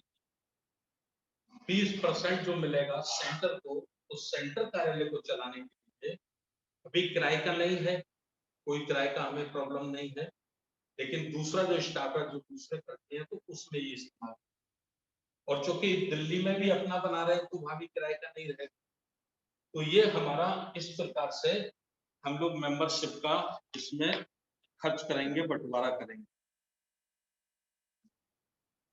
अब अंतिम और 12वां है, इसको साफ करो या आप लोग समझ जाइए। आंदोलन को खड़ा करना है आने वाली पीढ़ियों के लिए। आने वाली पीढ़ियों के लिए हमें आंदोलन को खड़ा करना है। इसका फायदा हमको आपको नहीं होने वाला, इस पीढ़ी को नहीं होगा। इसका फायदा हमारी अपनी आने वाली पीढ़ी को, मेरे बच्चों को होगा, मेरे नाती पोतों को होगा, आपके बच्चों को होगा, आपके नाती को होगा। ये होने वाला है। अंतिम और 12 पे मैं अभी आपको बता रहा हूं।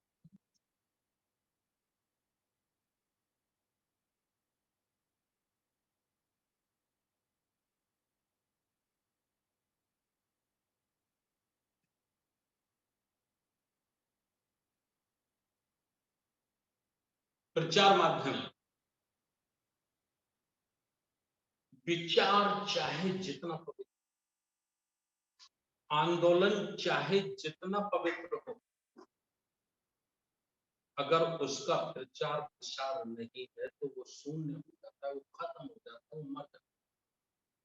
तो प्रचार हमको करना है। इसके लिए प्रचार माध्यम में जो पहले हमारा चलता था,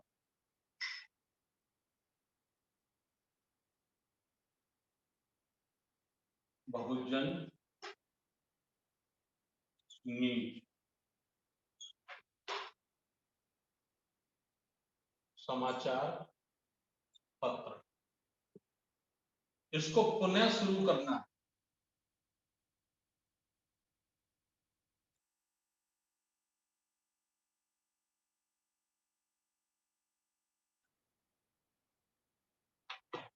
PDF,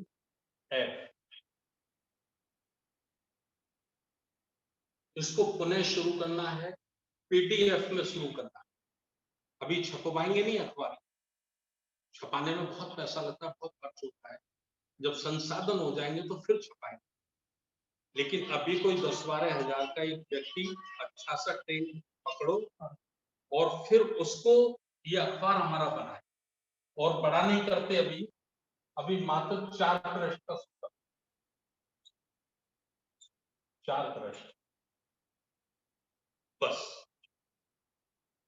धीरे धीरे इसको पिकअप लेंगे, फिर 8 पे ले आएंगे, फिर 12 पे ले आएंगे, फिर 16 पे ले आएंगे। क्योंकि इसकी शुरुआत जो हुई थी वो 16 से हुई थी।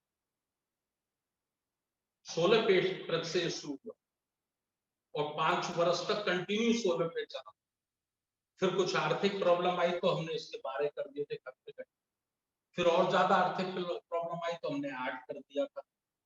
8 तक पे ही रखा था, 4 पे नहीं लाए थे। 8 पे नहीं चला सके तो बंद कर। 2 करोड़ के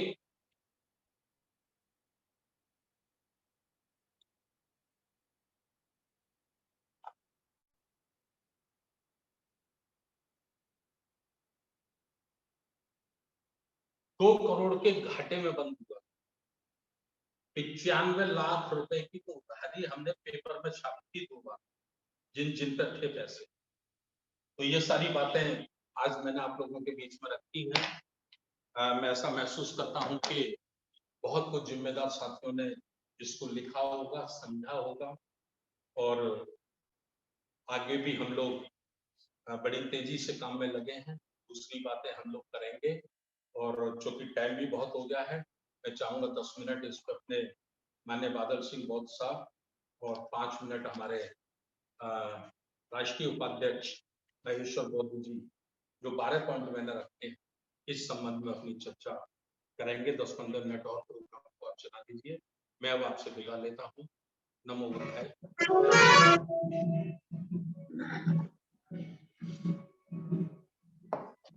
हमारे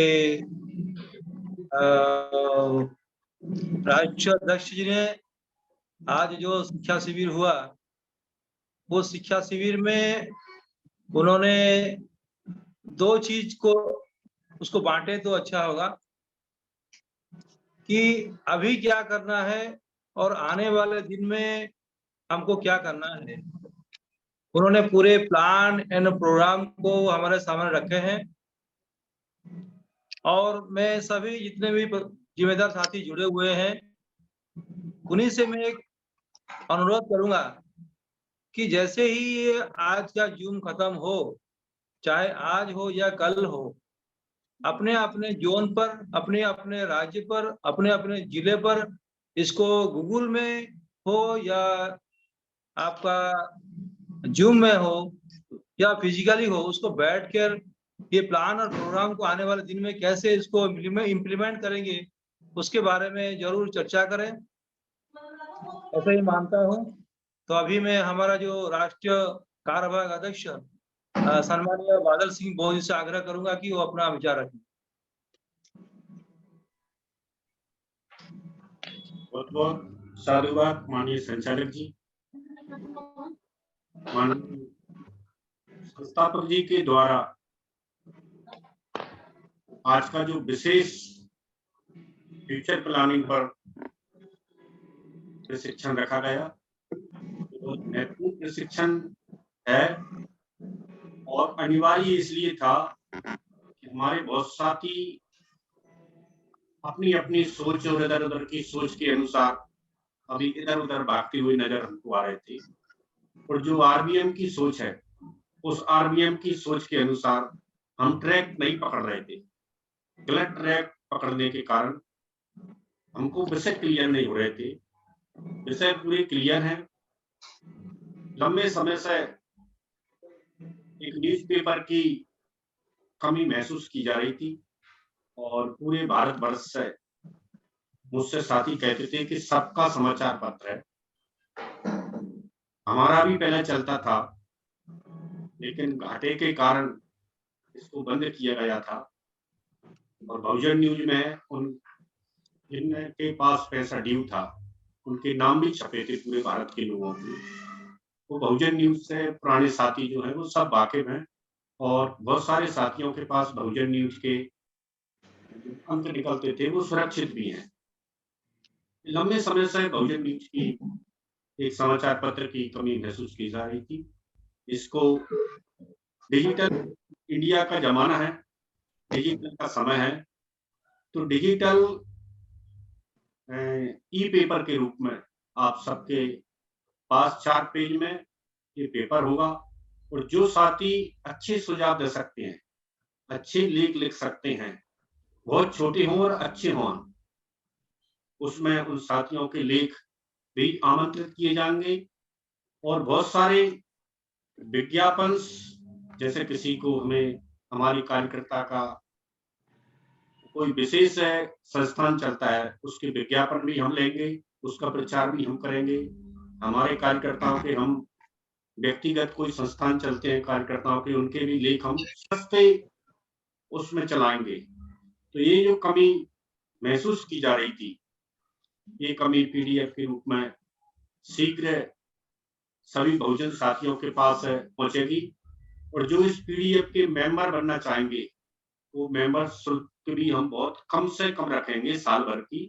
तो साल भर की मेंबर शुल्क के आ जाने पर उन साथियों को फ्री में भी पहुंचेंगे और स्वैच्छिक रूप से जो साथी उसके मेंबर बनेंगे संपादक मंडल में, उनके भी हम विचार, उनके संपादकीय लेख, महापुरुषों के समय समय पर बताए गए लेख, अलग अलग मुद्दों पर बाबा साहब के द्वारा रखे गए लेख, मानव कांसीराम साहब के द्वारा रखे गए लेख वो रहेंगे। राज्य के कार्यालयों के संचालन के लिए साहब ने लाइन क्लियर कर दी है कि जो सेंटर का कार्यालय होगा वो सदस्यता राशि के 30% का हकदार रहेगा और 70% की राशि राज्य में साहब ने निर्धारित की है। मेरा एक और निवेदन है साहब इसमें कि जिला बॉडी जो रहेगी वो जिला बॉडी सबसे सक्षम बॉडी है प्रत्येक राज्य की। तो मैं चाहता हूं 70 में से 20% जिले के अध्यक्ष के लिए भी उसमें सुरक्षित की जाए। मेरा ऐसा प्रस्ताव है। 20% की राशि जिला अध्यक्ष के पास भी होना चाहिए जिले पर खर्च करने के लिए। उसमें मेरा निवेदन ये है मां साहब जी जो लोग स्टेट को चलाने वाले लोग होंगे ना जी आपके मार्गदर्शन में, जी तो ऐसा कोई जिला तो ऐसा होगा जो 20% से चल जाएगा, जी कोई जिला ऐसा होगा जहाँ 100% की आपको खर्च करना पड़ेगा। जी तो उसको अभी जिले के हिसाब से ना निर्धारित करके वो जी संपूर्ण राज्य को तैयार करने में कहाँ इस्तेमाल करना है, जी कहाँ बहुत ज्यादा जरूरत महसूस हो रही है। जी जैसे आपका भिंड है, रीवा है, सतना है, ग्वालियर है, जी ये तो लोग अपने हिसाब से भी चला लेंगे। जी लेकिन आपका खंडवा है ना, जी खंडवा में नहीं चला पाएंगे लोग, अभी तो उधर लगाना पड़ेगा। तो मेरे ख्याल से तो मेरा सुझाव ये था कि आवश्यकता अनुसार खर्च करो, उसका डिवीजन अभी आप मत करो। जब जी सारे जिले संपन्न हो जाएं, बराबर पे खड़े हो जाएं, तो जी फिर जिलेवाज कर लेना, जैसा आप ठीक समझे वैसा कर लेना। जी ये भी क्लियर हो गई सभी साथियों के पास। साहब के द्वारा जो निर्देश किया गया है कि राज्य जिलों को नियंत्रित करेगा, राज्य ही जिलों को चलाएगा, कहाँ खर्च राशि की जा सकती है। जहाँ पहले से ही बहुत राशि है जिले में, वहां देने की आवश्यकता नहीं है, ऐसा साहब का निर्देश है।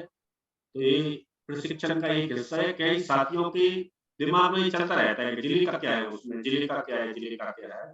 तो राज्य के निर्देशन में ही जिले चलेंगे। तो ये बहुत अनिवार्य बिंदु था जो साहब के द्वारा सभी साथियों को बताया गया है। और प्रदेश के कार्यालय होंगे जो प्रदेश के साथियों के सहयोग से ही चलेंगे। और भी सहयोग की हमें आवश्यकता पड़ेगी, वो सहयोग भी रहेगा। और हमारा जो राष्ट्रीय कार्यालय जो दिल्ली में है, वह महत्वपूर्ण अंग है। सबसे पहले हम उसी पर ध्यान देंगे।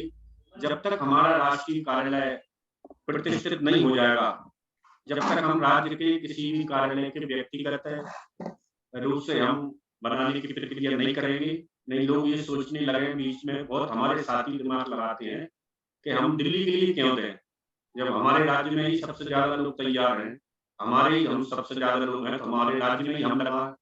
तो केंद्र होता है और केंद्र से पूरे विश्व के जो एम्बेसियां होती हैं, पूरे दूतावास होते हैं, उसकी पूरी न्यूज आपके जितने बुद्धिस्ट वर्ल्ड है, बुद्धिस्ट राज्य नेशंस, उन नेशंस में आपकी जानकारियां जाएंगी कि राष्ट्रीय बौद्ध महासभा भारत में ये काम करती है।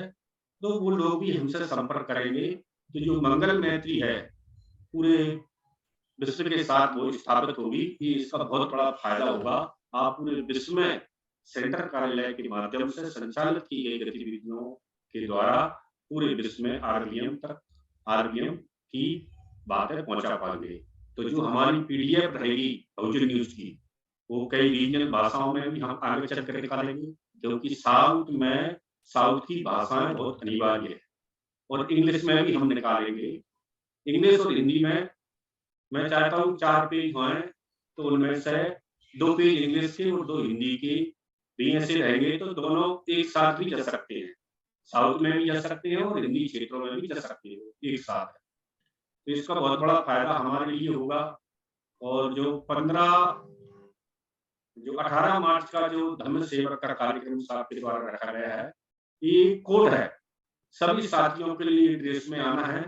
सभी साथी धम्म सेवक की ही ड्रेस पहनेंगे, उसी ड्रेस में आएंगे तो एक भारत में हमारे राष्ट्रीय फिल्म बौद्ध महासभा की एक अलग अलग यूथ की बिंग दिखेगी और हमारी शक्ति जो आरबीएम की है वह ड्यूल में दिखेगी।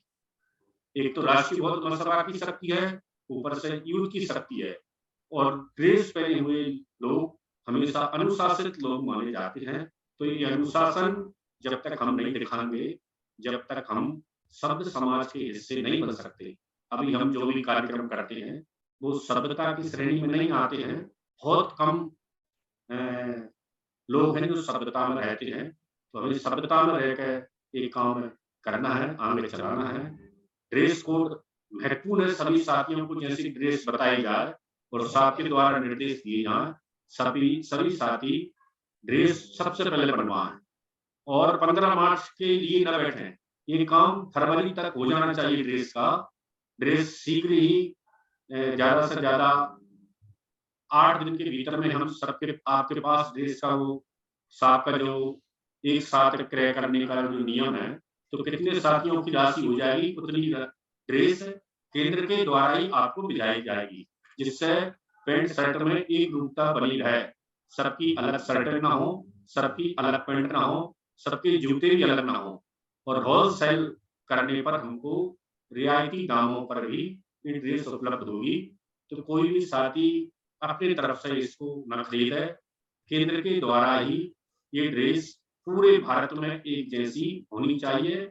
और 18 मार्च 2023 को रामलीला मैदान या अन्य जगह पर जब हमारा कार्यक्रम होगा, अभी घोषित नहीं आ रहा है, संदेश भूमि के नाम से एक कार्यक्रम बाबा साहब का संदेश भूमि पर प्रत्येक वर्ष रहेगा। उसकी तैयारी अभी से हम दिलो दिमाग में रखें। और ये सभी काम कब होंगे? जब हम प्रदेश में 5-25 का रेशियो लेकर चलेंगे। जो 5 साथी हैं वो 5-5 और सदस्य बनाएंगे। जब 25 सदस्य बड़े आसानी से हो जाएंगे, तो 5-25 का रेशियो प्रदेश में होना चाहिए, 5-25 का रेशियो संभाग में होना चाहिए, 5-25 का रेशियो जिले में होना चाहिए। जब हम ये पूरा कर लेंगे 5-25 वाला, तो फिर ये आसानी से जो धम्म संसद है हमारी, जिसमें साहब 808 या 108 सदस्य रखना चाहते हैं, उसमें से फिर हमारी राज्यसभा भी सीनेट बनाना चाहते हैं, सीनियर सदस्य बनाना चाहते हैं, जो कभी भंग नहीं होगी, जो 24 घंटे काम करेगी, वर्किंग मोड में चलेगी, जिसका जो कार्यकाल खत्म होता जाएगा 5-5 साल का या 3 साल का निर्धारण होगा, उसकी जगह हम दूसरा साथी अपॉइंट करते जाएंगे और प्रत्येक राज्य के लोगों की इसमें सहभागिता होगी। उस हमको बहुत जल्दी ही एकमात्र कार्यकर्ता और राज्य जिला तैयार कर उनके सदस्य बनाने के उपरांत ही सब कार्य होंगे। तो जो जोनवार 2 बिंदु चलाए जा रहे हैं हमारे सब्जेक्ट में, सदस्यता लेना, उससे पहले लोगों की बॉडी तैयार करना। जो ऐसे ही लोग हम 5-5 न बना ले, नहीं तो वो कोई फायदा नहीं पड़ने वाला उसका। वैसे तो हम 50 भी बना लें, 100 भी बना लें, लेकिन उसका कोई फायदा हमको नहीं मिलने वाला है, क्योंकि वह लोग इस विचारधारा को समझ के साथ समाज में नहीं जाएंगे, क्योंकि वो समझ ही नहीं पाएंगे। 100 रुपये तो दे देंगे लेकिन काम नहीं करेंगे। 100 रुपये हमें बहुत पीछे लेना है। पहले हमें उनकी सोच परखना है, उनमें सोच पैदा करना है, और सोच के अनुसार जैसे काले का घोड़ा रहता है ना, ऐसा उसकी आंखों में ऐसे बने रहती हैं ऐसे। तो सीधा हमको 2 विषय ही दिखाना है कि हमको लोग तैयार करना है विचारधारा वाले। ये विचारधारा बहुत छोटा पौधा होता है, और एक बार इसको उर्वरा शक्ति, पानी सही समय पर मिलते जाते हैं तो ये बड़ा वृक्ष बनता है, और बड़े वृक्ष में फिर छाया भी रहती है और उसके फल भी आते हैं, और एक फल दूसरे पौधे के रूप में बीज भी उत्पन्न करता है। तो ये कार्य हम सबको करना है। और बिंदु हम सभी साथी पहले से ही जानते हैं। ये 2 बिंदु महत्वपूर्ण ध्यान में रखना है। सबसे पहले विचारधारा वाले साथी हमको खोजना है। ये खोज लगातार चल रही है, लेकिन हम चल रही है, प्रतिदिन कर नहीं रहे। अगर हमें करना चाहें, प्रतिदिन एक भी व्यक्ति ढूंढना चाहें, तो हम ये बहुत आसानी से बहुत जल्दी कर सकते हैं। जहां हमारी अभी तक ये विचारधारा नहीं पहुंची है, वहां ये विचारधारा पहुंचना है। प्रत्येक दिन हमें ये रिपोर्टिंग होना चाहिए, उपाध्यक्ष जी के पास ये रिपोर्टिंग पहुंचना चाहिए, मेरे पास रिपोर्टिंग पहुंचना चाहिए कि आज इतनी प्रदेश की इतने सदस्य हमने बना लाए इस जिले के। अभी तक अक्टूबर से आज तक जो 2-2 रसीद बुक दी गई थी सदस्यता के लिए, उनमें कितने साथियों ने कितने सदस्य बनाए, ये हमें रिसीव अभी तक किसी के द्वारा नहीं हुए कि मैंने इसमें से 5 सदस्य बना लिए 50 में से, या 2 सदस्य बना लिए, या सदस्य बना लिया, या प्रारंभ कर दिया। अभी हमें ये सूचना नहीं मिली है। तो आज के बाद जो आप 2-2 नोटिंग बुक सदस्यता के लिए हैं, वो 2-2 नोटिंग बुक से आप काम करना प्रारंभ करें। जब तक काम नहीं करेंगे तब तक काम नहीं दिखेगा, और जब तक आप सोचेंगे नहीं, जब तक आपके विचार नहीं आएंगे। तो जैसा आप सोचोगे वैसा विचार आएगा, और जितना काम करोगे उतना दिखाई देगा। मात्र हम करेंगे ऐसा नहीं होगा, आपको आज से ही करना ही होगा, ये मेरा निवेदन है। और यही मैं अपनी बात को समाप्त करता हूँ। नमो बुद्धाय, जय। बहुत बहुत साधुवाद कार्यवाहक अध्यक्ष जी। आज का जो ऑनलाइन पर जो प्रशिक्षण शिविर हुआ, हमारे राष्ट्रीय अध्यक्ष और बादल सिंह बोध जी ने अनेक महत्वपूर्ण विषय और बिंदु पर चर्चा किए, और अभी क्या करना है, आने वाले दिन में संगठन को किस दिशा में ले जाना है, सारे बिंदु पर बहुत चर्चा हुआ। और आप लोग अभी तक भी जुड़े हुए हैं। मैं अभी देख रहा हूं कि 111 लोग जुड़े हुए हैं। तो मैंने आप सब पहले बताया था, अभी बता रहा हूं कि ये खत्म होने के बाद हम लोग तुरंत अपने जोन पर, अपने राज्य पर, अपने जिला पर, फिजिकल हो या ऑनलाइन पर हो, बैठकर ये सारे प्रोग्राम को कैसे इम्प्लीमेंट करेंगे और सीरियसली इसको कैसे इम्प्लीमेंट करेंगे, उसके लिए हम लोग प्लान एंड प्रोग्राम करें, ताकि हमारा संगठन राष्ट्रीय आरबीएम और आगे बढ़ेगा। यही मैं आशा करता हूं। तो सभ्यता करेंगे। जी करेंगे। अभी आप सभी को मैं आग्रह करता हूं कि मन को शांति करिए और अपना अपना हाथ जोड़िए